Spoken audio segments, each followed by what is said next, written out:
આમ આદમી પાર્ટીના ગુજરાત પ્રદેશ ઉપાધ્યક્ષ માનનીય પ્રોફેસર અર્જુન રાઠવાજી એમનું સ્વાગત કરશે। માનનીય પ્રોફેસર અર્જુન રાઠવાજી। આપણી વચ્ચે મહેશભાઈ વસાવા પણ ઉપસ્થિત છે। આપણે એમના માટે એક વખત જોરદાર તાલીઓથી સ્વાગત કરીશું। મહેશભાઈ વસાવા। માતા की કહેલું છે બધાને, વારલું છે। અરવિંદ કેજરીવાલ તહુને બધાને ભેગા હોવા થવું આયા છે, તો કહેલું લાગે તહોને। ખૂબ ખૂબ આભાર બધાનો। આજના આ શાનદાર ઐતિહાસિક કાર્યક્રમમાં ઉપસ્થિત માનનીય દિલ્હી સરકારના મુખ્યમંત્રી અને આમ આદમી પાર્ટીના રાષ્ટ્રીય કન્વીનર શ્રી અરવિંદ કેજરીવાલજીનું હું ગુજરાતમાં અને છોટાઉદેપુરમાં ખૂબ ખૂબ સ્વાગત કરું છું। અને એવા જ આપણા આગેવાન ભારતીય ટ્રાઇબલ પાર્ટીના માનનીય શ્રી મહેશભાઈ વસાવાનું પણ ખૂબ ખૂબ સ્વાગત કરું છું। અને એવા જ આપણા આ વિસ્તારના ઉમેદવાર માનનીય પ્રોફેસર ડોક્ટર અર્જુન રાઠવા સાહેબનું પણ આપણે અહીંયા સ્વાગત કરીએ છીએ।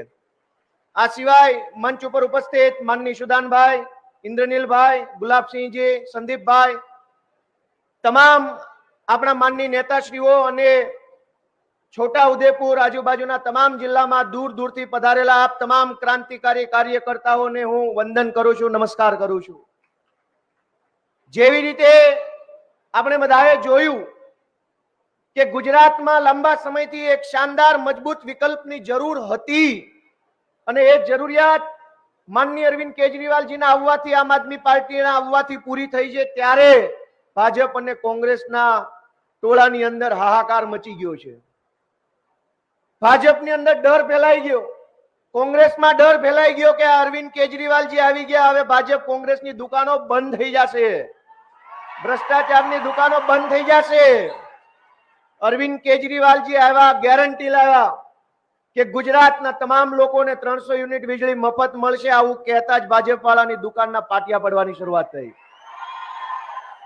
તો આજના આ કાર્યક્રમમાં આપણા માનનીય બંને આગેવાનો શ્રીઓ વધારે સમય સાથે બોલી શકે માટે ટૂંકમાં મારી વાત પૂરી કરતા ફરી એક વખત હું આપ સૌનો આભાર માનું છું, વંદન કરું છું। સૌને જય આદિવાસી, જોહાર।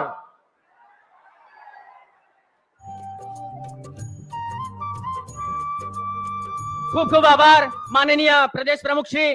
હવે આપણી વચ્ચે આમ આદમી પાર્ટીના નેશનલ જોઈન્ટ સેક્રેટરી એવા માનનીય ઈશુદાન ગઢવીજી આપણી વચ્ચે ઉપસ્થિત છે। હું ઈશુદાન ગઢવીજીને વિનંતી કરીશ કે તેઓ છોટાઉદેપુરની, બોડેલીની ખૂણે ખૂણેથી આવેલી જનતાને સંબોધિત કરે। ખૂબ ખૂબ તાલીઓથી આપણે એમનું સ્વાગત કરીએ।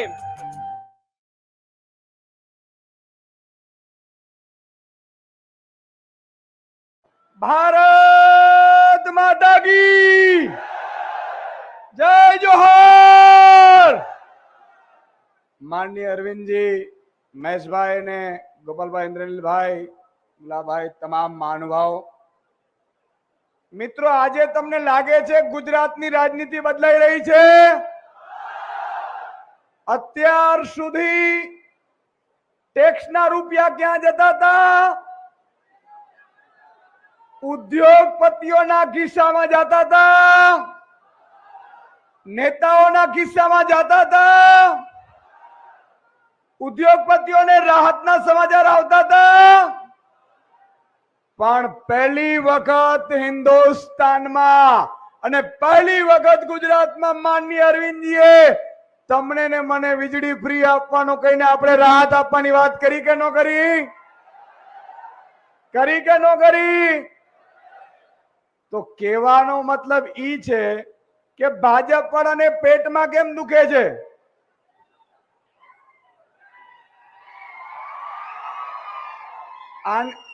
आनी दवा थवी जोईए के ना थवी जोईए? दवा तमारा हाथमां छे। मित्रों, आजे अरविंद जी गुजरात नहीं, हिंदुस्तानना आदिवासी समाज ने एक मोटी भेट, એક મોટો મેસેજ આપવા જઈ રહ્યા છે. આદિવાસી સમાજ માટે હિન્દુસ્તાનમાં પહેલી વખત અરવિંદજી મોટી જાહેરાત કરવા જઈ રહ્યા છે. મિત્રો, આજે મને રાજસ્થાન, મધ્યપ્રદેશ, મહારાષ્ટ્રના આદિવાસી આગેવાનો વાતચીત કરતા થઈ ગયા છે કે આજે ગુજરાતમાં અરવિંદ કેજરીવાલજી અને છોટુભાઈ આદિવાસી સમાજ માટે બહુ મોટી જાહેરાત કરવાના છે. મિત્રો, આ ભાજપ કોંગ્રેસે કરવાની જરૂર હતી કે નહોતી? હતી કે નહોતી? તમે વિચાર કરો, આદિવાસી સમાજનો ભાજપ અને કોંગ્રેસે માત્ર ઉપયોગ કર્યો છે. પહેલી વખત હિન્દુસ્તાનમાં આજે આદિવાસી સમાજ, જે 9મી ઓગસ્ટે વિશ્વ આદિવાસી દિવસ છે કે નથી? મારી આપણે વિનંતી છે, કારણ કે બહુ સમય નથી લેવો, મહાનુભાવોને સાંભળવા છે, આપણે અરવિંદજીને સાંભળવા છે, પણ મારી એક રિક્વેસ્ટ છે. આદિવાસી સમાજ માટે આજે પહેલી વખત હિન્દુસ્તાનમાં ગેરંટી જાહેર થાય છે, કોઈ પાર્ટી ગેરંટી આપે છે, એને ઘર ઘર સુધી પહોંચાડવાની જવાબદારી તમારી છે. બોલો, પહોંચાડશો? હાથ ઊંચા કરીને મને વચન આપો, પહોંચાડશો? વાહ મિત્રો, સૌથી તાળીઓ આપણે છેલ્લે જે ખુરશીઓ ઉપર વરસાદમાં રાખીને ઉભા છે એના માટે એકવાર વગાડીએ. देखिए सर, ये कितनी उम्मीद है. चालू बारिश है, फिर भी आपके लिए चेयर ऊपर रखकर आपको सुनने के लिए आए हैं. हिंदुस्तान में ये पहली वारदात है और मुझे यही आदिवासियों पर विश्वास है कि आदिवासी समाज, केजरीवाल जी, अगर एक बार आपको वचन देते हैं, आप मानकर चलना. इन्होंने भाजपा कांग्रेस को सालों तक अपने सर पर बिठाया, लेकिन इन्हीं की कभी सोची नहीं है भाजपा कांग्रेस. आज वो आपको वचन देंगे और मुझे पूरा यकीन है कि गुजरात के आदिवासी भाई जब वचन देते हैं तो अपनी सर कटा सकते हैं, लेकिन वचन तोड़ नहीं सकते ये आदिवासी समाज. बोलो बिरसा मुंडा भगवान की जय जोहर. ખૂબ ખૂબ આભાર. હવે આપણી વચ્ચે ડેડિયાપાડાના ધારાસભ્ય શ્રી માનનીય મહેશભાઈ વસાવાજી આપણી વચ્ચે ઉપસ્થિત છે. હું માનનીય મહેશભાઈ વસાવાજીને વિનંતી કરીશ કે આપણી વચ્ચે આપણી વાત રાખે.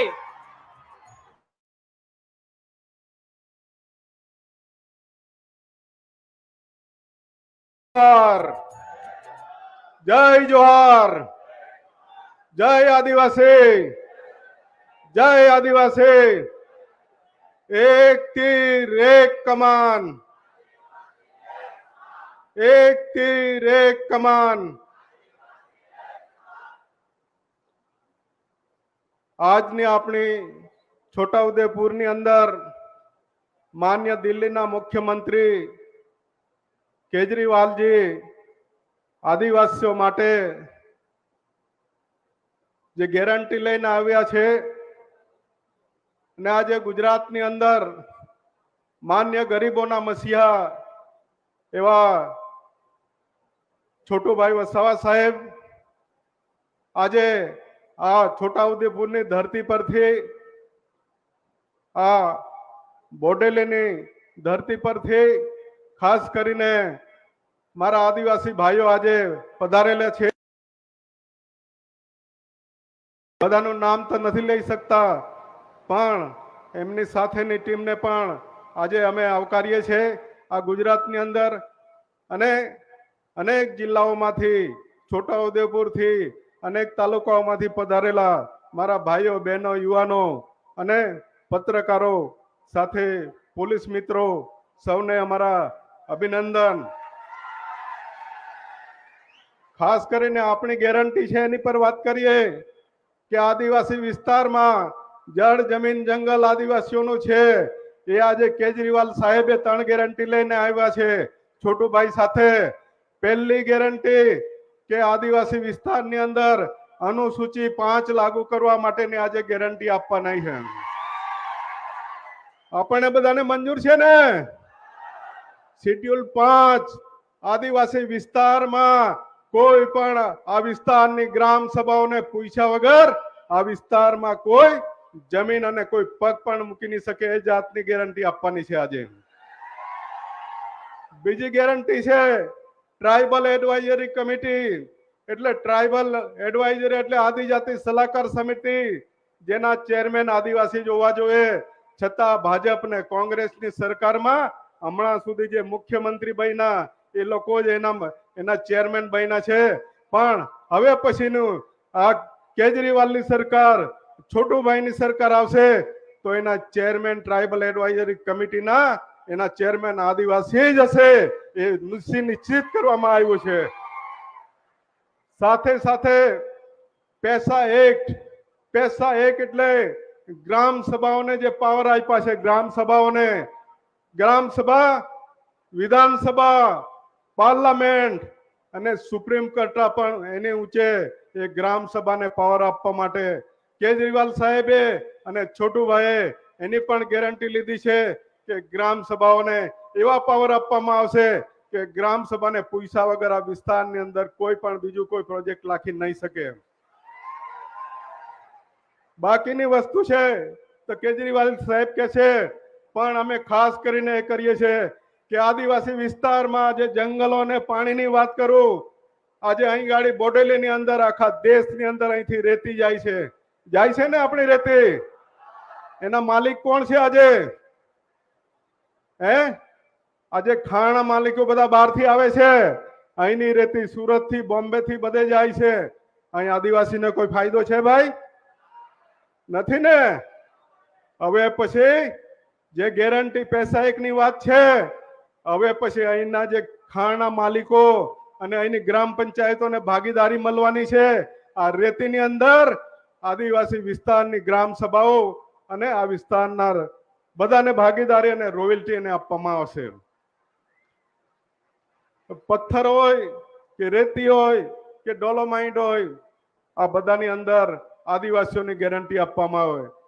અને પાણીની જ્યારે વાત કરવામાં આવી, શિક્ષણની વાત કરવામાં આવી છે, આદિવાસી વિસ્તારમાં આપ તમે જોઈશો કે આટલા મોટા ડેમ બનાવ્યા પછી પણ આજે આપણો છોટાઉદેપુર વિસ્તાર, આપણે નજીકથી નહેરો જાય છે આટલી મોટી, છતાં બી આપણને પાણી ટીપું નથી મળતું. એટલે પાણી માટે પણ ગેરંટી આજે આપવાના છે અમે. ત્યાર પછી ખાણ ખનીજની જે વાત કરી, એટલે મિત્રો આ સભાને આજે વરસાદ પણ છે, ઘણી પ્રજા આજે બજારમાં છે, હજુ બજારની અંદર આપણી પ્રજા છે, છતાં મંડપ આજે ફૂલ છે બિલકુલ. એટલે મિત્રો તમને સૌને ખૂબ ખૂબ અભિનંદન. અને આવનારા સમયની અંદર આ ગુજરાતની અંદર સરકાર બદલાવાની છે. તમે જોઈ લો, થોડા દિવસની અંદર આ ભાજપની અંદર ભડકો થઈ જવાનો છે. ભાજપના બધા ધારાસભ્યો છે ને, એ બધા તૂટીને જતા રહેવાના છે, બળવો થવાનો છે. અને કોંગ્રેસ તો મૂત પાયા પર આવી ગઈ છે. કોંગ્રેસ બિલકુલ, કોંગ્રેસના જે ધારાસભ્યો છે વેચાવા સિવાય બીજું કઈ કામ નથી. એટલે મિત્રો જે કઈ કોંગ્રેસની વિચારધારાના લોકો છે, એ લોકો પણ આ વખત અબકી બાર સરકાર આમ આદમી બીટીપી ની સરકાર, આ બધા મતદારો આપ પાર્ટી અને બીટીપી ને વોટ આપવાના છે. મિત્રો આ ગુજરાતની અંદર એની સરકાર બનાવવાની છે.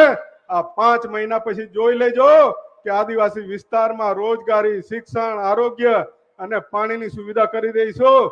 મિત્રો આપ બિલકુલ જિંદગીની અંદર 75 વર્ષ જે નથી જોયું એ કેજરીવાલ સરકાર અને છોટુભાઈ કરી બતાવશે. અને તમે આટલા બધા લોકો આવ્યા છે, એ જ અમારા માટે ધન્યવાદ. જય આદિવાસી, જય જોહાર. ખૂબ ખૂબ આભાર માનનીય મહેશભાઈ. હવે આપણી વચ્ચે આમ આદમી પાર્ટીના રાષ્ટ્રીય સંયોજક અને દિલ્હીના મુખ્યમંત્રી, સમગ્ર દેશની એક નવી આશા, એક નવી ઉર્જા, જે આદિવાસી સમાજ માટે એક ગેરંટી લઈને આવ્યા છે, એવા માનનીય અરવિંદ કેજરીવાલજીને હું વિનંતી કરીશ. ખૂબ ખૂબ તાલીઓથી આપણે એનું સ્વાગત કરીએ. માનનીય અરવિંદ કેજરીવાલજી.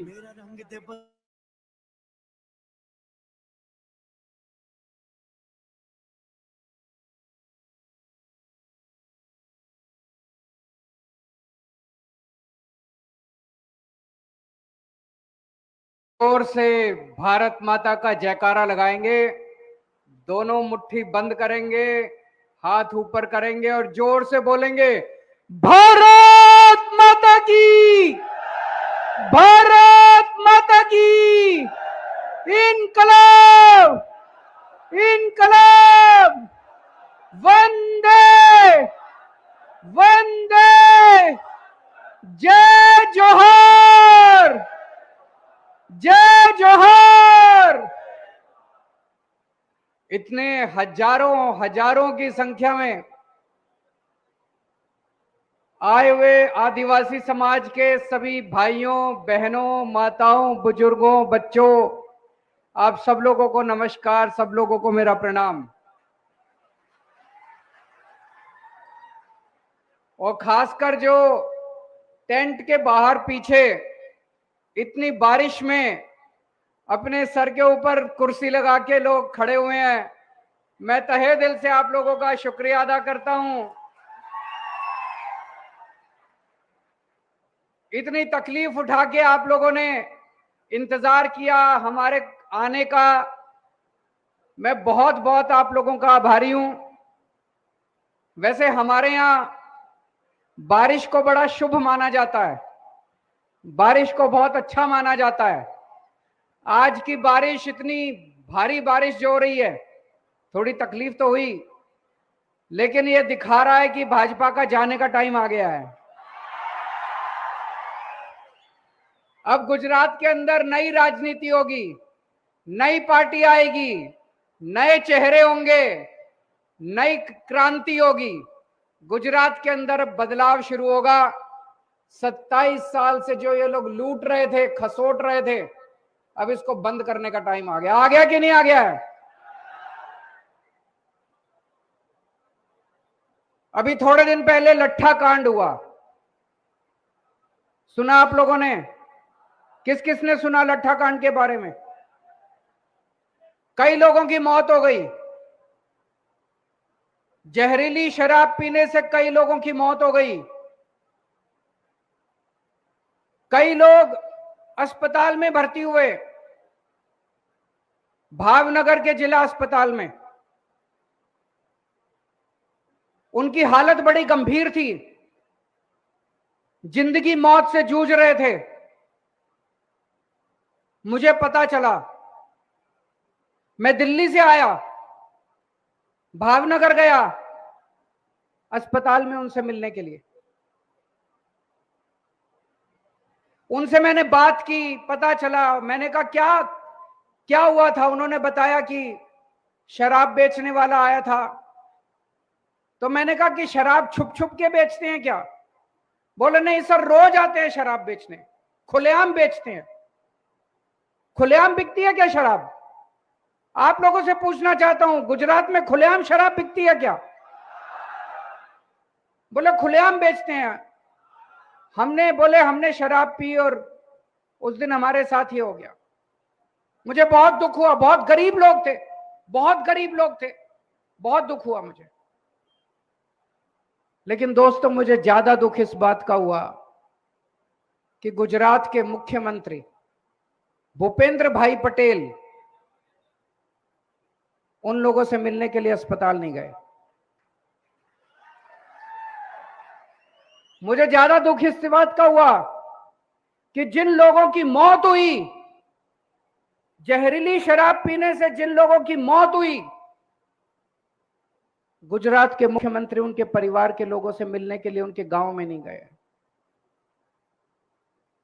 हर चीज में वोट नहीं होती, हर चीज में वोट नहीं से मिलने नहीं गए, अस्पताल में भी नहीं गए, जिन लोगों के घर में मौत हुई थी उनके घर में मिलने के लिए भी नहीं गए।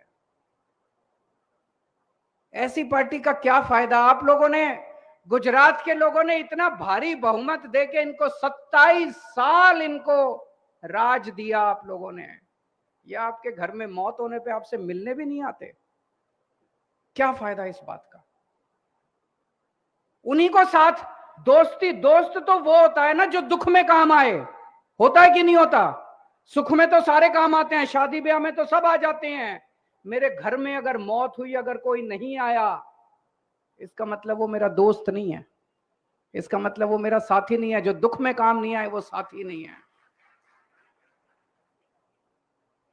दोस्तों, मैंने पता किया, गुजरात के अंदर खूब दारू बिकती है, खूब शराब बिकती है, खुलेआम बिकती है, गांव गांव में बिकती है, गली गली में बिकती है, शहर शहर में बिकती है। कहते हैं दारू बंदी है, यहां पे तो शराब बंदी है, नशा बंदी है गुजरात में। तो ये इतनी हजारों करोड़ों रुपए की दारू,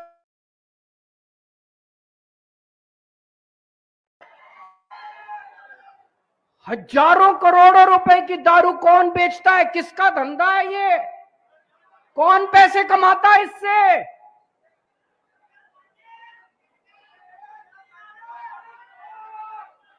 दोस्तों, अगर आप इनको वोट दोगे तो ये आपके बच्चों को दारू पिलाएंगे, ये आपके बच्चों को जहरीली शराब पिलाएंगे। अगर आप इनको वोट दोगे तो ये नकली दारू का धंधा चलता रहेगा, गैर कानूनी दारू का धंधा चलता रहेगा। दिल्ली में 5 साल 7 साल हुए मेरे को सरकार चलाते हुए।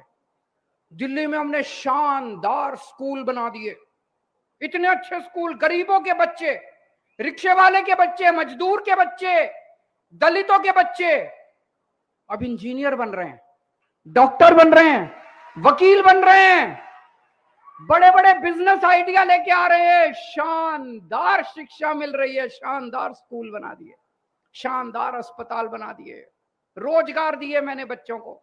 आप दिल्ली जाके देखो। इनको वोट दोगे, ये आपके बच्चों को जहरीली शराब दोगे, पिलाएंगे। मुझे वोट दोगे, मैं आपके बच्चों के लिए स्कूल बनाऊंगा, आपके बच्चों को नौकरी दूंगा। अब बदल दो, अब आपके पास मौका है, इस बार बदल दो। बोलती थी बीजेपी को इल्लू इल्लू, आई लव यू, दोनों में इल्लू इल्लू चलता था बीजेपी कांग्रेस में।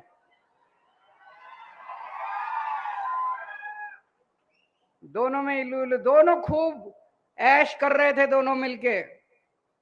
आप कांग्रेस को वोट देते थे, वो जाके बीजेपी में बैठ जाते थे। अब ये बंद होगा, अब ये नहीं चलेगा, अब ये इल्लू इल्लू की राजनीति नहीं चलेगी। अब ये बंद करनी है इल्लू इल्लू की राजनीति। अब ईमानदारी की राजनीति चलेगी। अब ईमानदार पार्टी आ गई है गुजरात के अंदर, आम आदमी पार्टी आ गई है गुजरात के अंदर। अब ईमानदारी की राजनीति चलेगी, ये बंद करना है। कांग्रेस को वोट देने से कोई फायदा नहीं है। इस बार एक भी वोट कांग्रेस को नहीं पड़ना चाहिए, हर वोट आम आदमी पार्टी को, झाड़ू को पड़ना चाहिए। कांग्रेस में कई नेता तो छोड़ के बीजेपी में चले गए, कई नेता चुनाव के पहले चले जाएंगे, और जो बचेंगे वो सारे चुनाव के बाद चले जाएंगे कांग्रेसी। तो अब कांग्रेस में कुछ नहीं बचा। ये वाला चुनाव सीधे सीधे आम आदमी पार्टी और बीजेपी के बीच में है। आम आदमी पार्टी मतलब ईमानदार पार्टी, आम आदमी पार्टी मतलब देशभक्त पार्टी।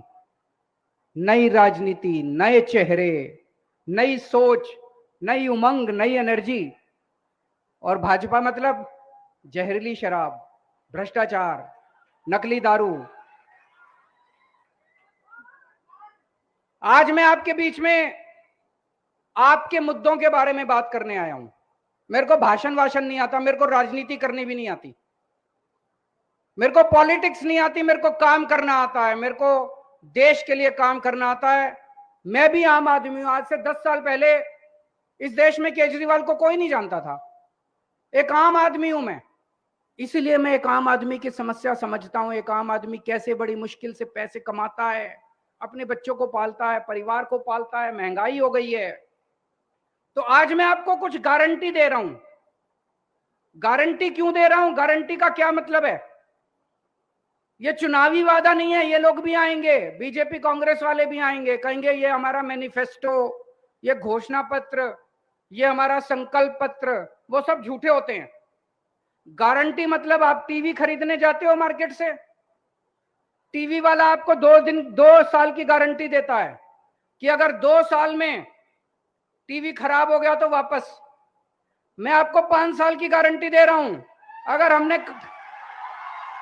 अगर हमने काम नहीं किया तो 5 साल के धक्के मार के हमको बाहर निकाल देना, हमको गुजरात में मत घुसने देना अगली बार। और ये केजरीवाल की गारंटी है, टूटती नहीं है कभी, पक्की गारंटी है, एक एक शब्द में सोच के बोलता हूं।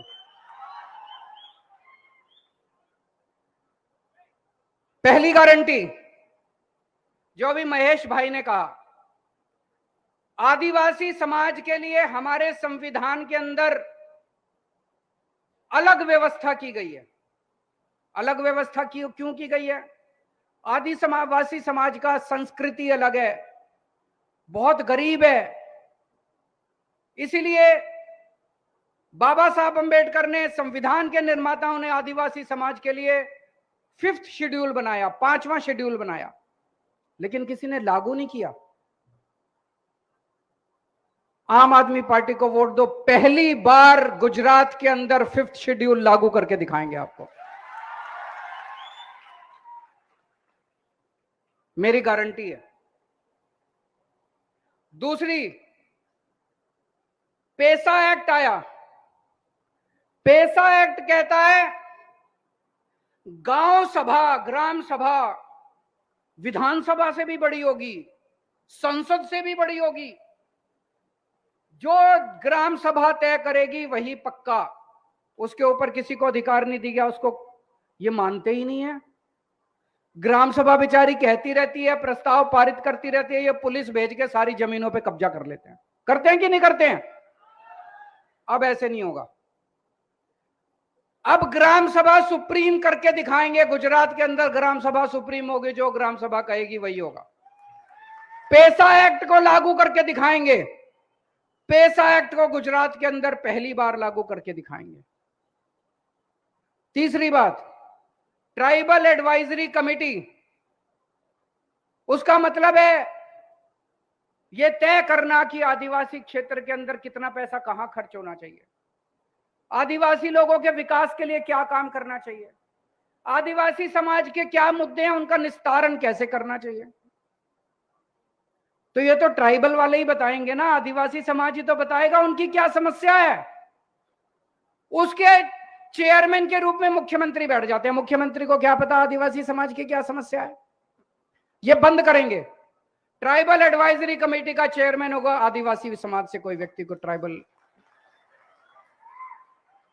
ऐसे व्यक्ति को बताएंगे जो समाज के बारे में जानता है। आदिवासी समाज के व्यक्ति को बनाएंगे, ऐसे व्यक्ति को जो कि समाज जिसकी इज्जत करता है और समाज जिसको, जो समस्याओं को जानता है। दोस्तों, मैं आपसे पूछना चाहता हूं, दिल्ली में जब हमारी सरकार बनी, बिजली बहुत महंगी थी। 2015 में हमारी सरकार बनी, उसके पहले बिजली बहुत महंगी थी। हमने दिल्ली में आके सबके लिए बिजली फ्री कर दी। दिल्ली में फ्री बिजली मिलती है, फ्री बिजली मिलती है। फ्री मतलब जीरो बिल आता है, जीरो, कोई टैक्स ये फलाना ढिमका कुछ नहीं, जीरो बिल आता है। पंजाब में अभी कुछ दिन पहले, 4-5 महीने पहले हमारी सरकार बनी है, मार्च में। हमने पंजाब में कहा था हमारी सरकार बनेगी, हम बिजली फ्री करेंगे। 3 महीने के अंदर सरकार बनते ही 3 महीने के अंदर हमने पंजाब में बिजली फ्री कर दी।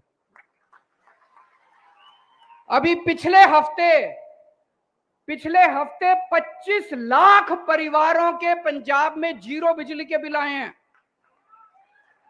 जीरो जीरो जीरो, कोई अगला पुराना ये वो सर्विस टैक्स फलाना कुछ नहीं, जीरो बिजली के बिल।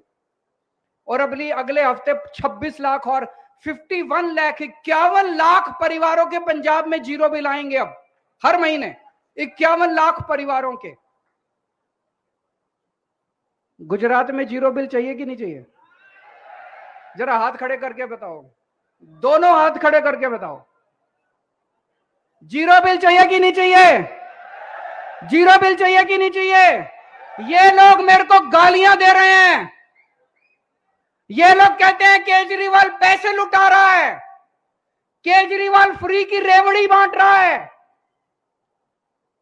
केजरीवाल पैसे लेके स्विस बैंक में नहीं लेके जा रहा। जनता का पैसा है, केजरीवाल जनता पे लुटा रहा है। दोस्तों, आज इतनी महंगाई होगी, इन लोगों ने इतनी महंगाई कर दी, इतनी महंगाई कर दी। अगर मैं गरीब लोगों के घर में थोड़ी सी खुशी ले आता हूं, उनका बिजली का बिल 0 कर देता हूं, बताओ मैं क्या पाप करता हूं? लाखों करोड़ों लोगों की दुआएं हैं मेरे साथ।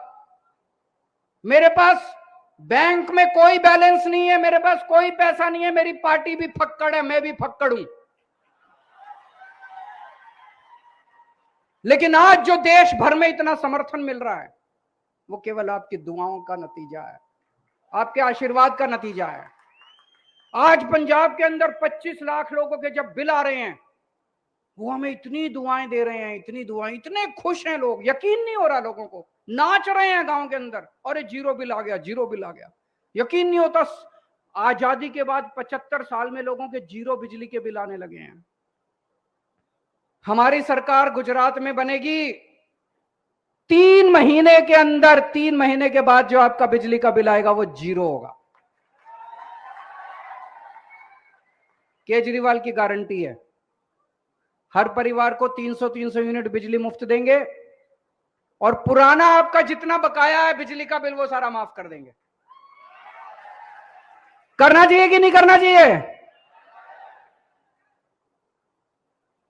दोस्तों, आज एक पढ़ा लिखा नौजवान, अनपढ़ नौजवान, कम पढ़े लिखे, हमारे बच्चे बेरोजगार घूम रहे हैं, उनके पास नौकरी नहीं है, सरकार कुछ नहीं करती।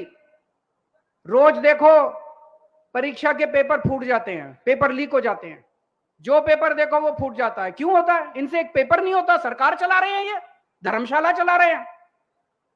इनसे एक पेपर नहीं होता, जिस सरकार से, उसको तो इस्तीफा दे देना चाहिए, जिस सरकार से एक पेपर नहीं होता। तो दोस्तों, मैंने दिल्ली में पिछले 5 साल में 12 लाख बच्चों को रोजगार दिलवाया है, 12 लाख बच्चों को। वेबसाइट के ऊपर है, मैं झूठ नहीं बोल रहा, 12 लाख बच्चों को रोजगार दिलवाया है। मेरे को नौकरी दिलवानी आती है, मेरी नीयत भी साफ है, मैं बच्चों को रोजगार दिलवाना चाहता हूं, उनके घर में खुशियां देखना चाहता हूं। हमने गुजरात के युवाओं को वादा किया है, हमारी सरकार बनेगी, हर बेरोजगार युवक को 5 साल में हर बेरोजगार युवक को रोजगार दिलाएंगे, और जब तक रोजगार नहीं मिलता तब तक 3000 रुपए महीने के हिसाब से बेरोजगारी भत्ता मिलेगा। होना चाहिए कि नहीं होना चाहिए? ये मेरे को खूब गालियां देते हैं, केजरीवाल कमीना है, केजरीवाल पैसे लुटाता है, केजरीवाल ये है, केजरीवाल वो है।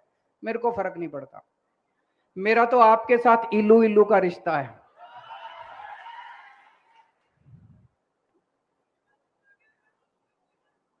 मैंने पूरी प्लानिंग करी है, महेश भाई के साथ बैठ के, गोपाल इटालिया के साथ, ईशुदान भाई के साथ, इंद्रानिल भाई, सबके साथ बैठ के मैंने प्लानिंग करी है। हम आपके लिए 10 लाख सरकारी नौकरियों का इंतजाम करेंगे। 10 लाख सरकारी नौकरियों का इंतजाम करेंगे, उसमें आदिवासी समाज को पूरा हक मिलेगा, उनको पूरा अपना कोटा मिलेगा। इनके बस की बात नहीं है, ये हम ही कर सकते हैं। 10 लाख सरकारी नौकरियों का इंतजाम करेंगे। दिल्ली में हमने स्कूल बहुत अच्छे बनाए। आदिवासी समाज आज पिछड़ा इस वजह से है क्योंकि उनको अच्छी शिक्षा नहीं मिली। मेरी गारंटी है, मैं खुद सुपरवाइज करूंगा, हर गांव में, आदिवासी समाज के हर गांव में एक शानदार, प्राइवेट से भी अच्छा सरकारी स्कूल बनाएंगे हर गांव के अंदर। आपके बच्चों को अच्छी शिक्षा देने की मेरी जिम्मेदारी है। हर गांव में एक अच्छा अस्पताल, अच्छा मोहल्ला क्लिनिक, और जिले के अंदर अच्छा एक अस्पताल बनाएंगे। दिल्ली में हमने बहुत अच्छे अस्पताल बनाए हैं, दिल्ली में हमने बहुत अच्छे सरकारी अस्पताल। दिल्ली में 2 करोड़ लोग रहते हैं। दिल्ली के अंदर मैंने ऐसी व्यवस्था कर दी, सरकारी अस्पताल बहुत अच्छे बना दिए, हर मोहल्ले में एक एक क्लिनिक खोल दिया, और दिल्ली के 2 करोड़ लोगों के लिए हमने सारा इलाज मुफ्त कर दिया। दवाइयां भी मुफ्त, टेस्ट भी मुफ्त, आपका ऑपरेशन कितना भी महंगे से महंगा ऑपरेशन हो वो भी मुफ्त। आपके लिए भी ये इंतजाम करेंगे, सारा इलाज मुफ्त। आपके लिए अच्छे अस्पताल बनाएंगे। अगर सरकारी अस्पताल में कोई नहीं हो सकता, आपको प्राइवेट से कराना पड़ेगा, वो भी मुफ्त होगा, सरकार उसका पैसा देगी। होना चाहिए कि नहीं होना चाहिए? जितने हमारे आदिवासी समाज के लोग बेघर हैं, जितने बेघर हैं वो सबसे गरीब हैं, उनके घर पे छत, उनके सर पे छत नहीं है, सरकार उनको घर देगी, उनको एक फ्री में घर देगी। जितने आदिवासी समाज के लोग बेघर हैं, और हर गांव को एक पक्की सड़क के साथ जोड़ा जाएगा। ये सारी बातें मैंने छोटू भाई वसावा, महेश भाई से, सबके साथ मिलके हम लोगों ने बनाया है। मंजूर है आप लोगों को? दोस्तों, जैसे मैंने कहा, मैं फक्कड़ आदमी हूं, मेरे पास पैसे नहीं है चुनाव लड़ने के। चुनाव आपको लड़ना पड़ेगा, काम आपको करना पड़ेगा। 3 महीने रह गए, एक एक आदमी को अपने अपने गांव में जाके अब घर घर जाना है और सब लोगों को बोलना है कि एक एक वोट झाड़ू को पड़ना चाहिए। एक एक आदमी, या जितने लोग आए हैं, आज कसम खा के जाएं कि कम से कम एक एक आदमी अगले 3 महीने में 100 लोगों को आम आदमी पार्टी को वोट देने के लिए तैयार करेगा।